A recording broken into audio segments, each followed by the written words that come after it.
हरे कृष्णा। भगवद गीता अध्याय 2 श्लोक संख्या 42। यामिमां पुष्पितां वाचं प्रपद्यन्त विपश्चितः वेदवादरतः पार्थ नान्यदस्तीति वादिनः। अनुवाद।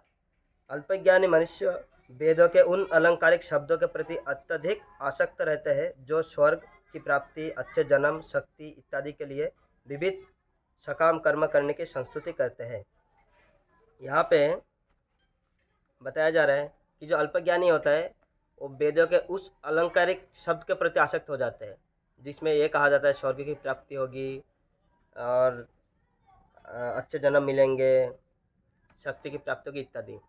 तो यहाँ पे बताया गया कि अलंकारिक शब्द, इसका मतलब कई बार क्या होता है, हम लोग कुछ मंत्र या फिर कुछ हम लोग पैराग्राफ पढ़ते हैं तो हम कई बार उसमें से एक आध शब्द को उठा लेते हैं। तो देखिए कि यहाँ पे ये चीज़ कहा गया है। आजकल ये सोशल मीडिया में बहुत ज़्यादा होता है कि पूरा जो लेक्चर है उसमें से कुछ पर्टिकुलर शब्दों को या पर्टिकुलर एक दो लाइन को निकाल के उसका डबल मीनिंग निकाला जाता है। देखिए यहाँ पे उसने ऐसा कहा, पूरे कॉन्टेक्स्ट को हम नहीं समझते। इसीलिए यहाँ पे कह रहे कि वेदों के उन अलंकारिक शब्दों को उठा लेते हैं, यानी पूरा वेदों का सार को नहीं समझते या फिर उस पर्टिकुलर पूरा मंत्र को नहीं समझते, बस उस शब्दों को उठा लेते हैं और उसको फिर फॉलो करने लगते हैं। जिसमें ये कहा गया स्वर्ग की प्राप्ति होगी, अच्छे जन्म मिलेंगे, शक्ति मिलेगी, धन संपत्ति मिलेगी, यानी भौतिक जो भी विषय है वो सब प्राप्ति होगी। तो ये चीज़ गलत है, ऐसा नहीं करना चाहिए। अगर आपको सार समझना है, आपको अगर ओरिजिनल वेदों का ज्ञान लेना है तो वेदों का सार समझना पड़ेगा, जो है भगवद गीता और भागवतम। आपको यो कह सकता है कि ठीक है, अगर ये शब्द अच्छे नहीं, ये सारा का समझना तो फिर वेदों में दिया है क्यों कि स्वर्ग की प्राप्ति करो। वो इसीलिए क्योंकि भगवान को पता है कुछ लोग ऐसे होंगे जो मतलब भक्ति नहीं करेंगे, जो लोग विषय आसक्ति को ज़्यादा आकर्षित होंगे, तो उनके लिए ये व्यवस्था किया गया है। जो लोग चाहते हैं वो लोग वेदों के नियम मान के करें। जैसे कोई पिताजी होते हैं, उनके मान लीजिए 2-3 बच्चे हैं, तो हर बच्चा हर चीज़ के लिए नहीं बना होता। कोई डॉक्टर बना होता है, कोई इंजीनियर बना होता है ना? तो अलग-अलग उनके गुण, क्वालिटी देख के उनके अंदर उनका जो कार्य क्षमता है उसको देख के पिताजी डिसीज़न लेते हैं कि इसको क्या दिया जाए। जो इंजीनियर है उसको इंजीनियर वाला किताब देते हैं और जो डॉक्टर बनना के जिसके अंदर गुण रहता है उसको डॉक्टरी वाला किताब ला के देते हैं या फिर डॉक्टरी वाला यूनिवर्सिटी में पढ़ाते हैं। इसी तरह भगवान को जब पता है कि जो हमारे हर बच्चे जो है भक्ति नहीं करेगा, कुछ-कुछ बच्चे विषय आसक्ति की ओर आकर्षित हो जाएँगे, तो उनके लिए वेद में ये शब्द दिए गए ताकि ये लोग वेदों को पढ़ के नियम अनुसार इन चीज़ों को फॉलो करें। अगर आपको जो मीट वगैरह भी खाना है तो वेदों के नियम को समझ के कैसे करना चाहिए उसको फॉलो करके करिए, ना कि आप वेदों को हटा दीजिए सिर्फ़ मीट मच्छी खाइए।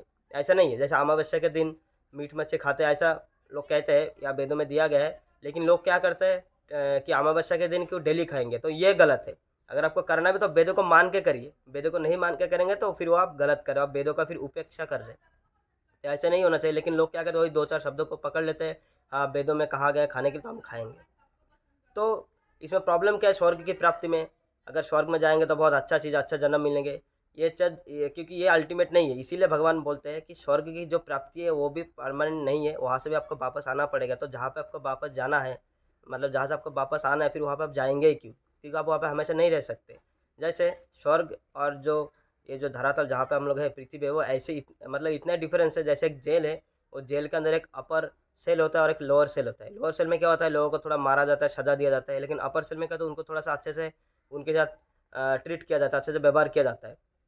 तो ऐसा ही है, स्वर्ग में जाएँगे तो आपको बहुत अच्छे-अच्छे मतलब भोग भोग विलास आपको मिलेंगे, वहाँ से आप वहाँ पे रहेंगे, मस्ती करेंगे, आप एन्जॉयमेंट करेंगे। उसके बाद फिर जैसे आपका कर्म का फल खत्म हो जाएगा, जो आपने पुण्य कमाया या फिर आपने जो वेदों को नियम मान के जो कार्य करे, उसको उससे जो आपको फल मिला, वो फिर जैसे खत्म होगा फिर आप स्वर्ग से वापस यहीं पे आपको आना पड़ेगा।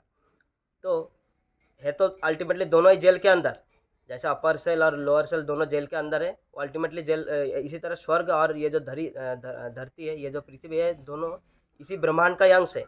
बुद्धिमान कौन होता है? जो इस मतलब जेल से बाहर जाने का सोचता है कि कैसे मैं इस पूरा जेल से ही बाहर जाऊँ। तो इसी तरह जो भक्त है वो सोचता है कैसे मैं इस पूरा जन्म मृत्यु के संसार से बाहर निकलूँ, जैसे गोलोक धाम जाऊँ, भगवत धाम जाऊँ, वो ऐसे सोचता है, ये बुद्धिमान होता है। बाकी जो इसमें फँसे रहते हैं वो फिर अल्पज्ञानी है। यानी हम ऐसे समझ सकते हैं कि अल्पज्ञानी वही होता है जो स्वर्ग के पीछे भागता है, यानी जो स्वर्ग के पीछे भागने वाला आदमी वो अल्पज्ञानी है।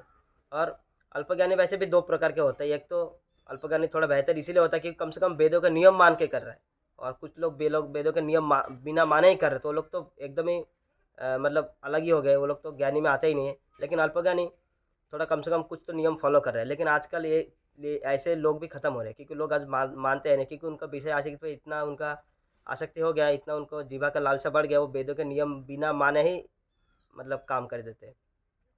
और अल्पज्ञानी भयंकर भी होता है, क्योंकि थोड़ा अगर ज्ञान किसी के पास नहीं है तो उसको आप समझा सकते हैं, लेकिन जिसके पास अल्प ज्ञान है लेकिन अल्प ज्ञान है, वो आप उनको समझा भी नहीं सकते, वो समाज को और दूसरा दिशा भी दिखाएंगे। इसीलिए आजकल देखते बहुत सारे लोग जब वेदों के नाम पे पहले भी हो रहे थे, वेदों के नाम पे मतलब पशु हत्या कर रहे थे, जीव हत्या कर रहे थे। इसीलिए भगवान को बुद्ध देव का अवतार लेना पड़ा था कि वेदों को उन्होंने नकार दिया, क्योंकि उस नियम का गलत इस्तेमाल लोग कर रहे थे। तो इसीलिए भगवान यहाँ पे बता रहे हैं कि वेदों का हमें सार समझना है, तो हमें भगवत गीता भागवतम समझना है, क्योंकि वेद मतलब पूरा जो वेद है वो एक आम के बराबर है। और अगर उसमें से उस अलंकारिक शब्द को ले लेंगे तो वही चीज़ होगा, मतलब जैसे मान लो आम में से आपने आम का छिलका खा लिया या कच्चा आम खा लिया, लेकिन अगर आपको सार लेना है तो आपको आम का जो परिपक्व रूप है, जो पका हुआ आम है, उस चीज़ को आपको ग्रहण करना चाहिए, तभी आप जो है पूरे आम का आप एकदम टॉप मोस्ट एन्जॉयमेंट आप कर पाएंगे। इसी तरह जब भगवत जो वेदों का सार है, भगवत गीता या भागवतों को हम पढ़ेंगे, तभी हम जो परिपक्व रूप है, जो सार है, हम उसको समझ पाएंगे, जो कि है अल्टीमेट हमारा भगवान के लिए भक्ति। हरे कृष्णा।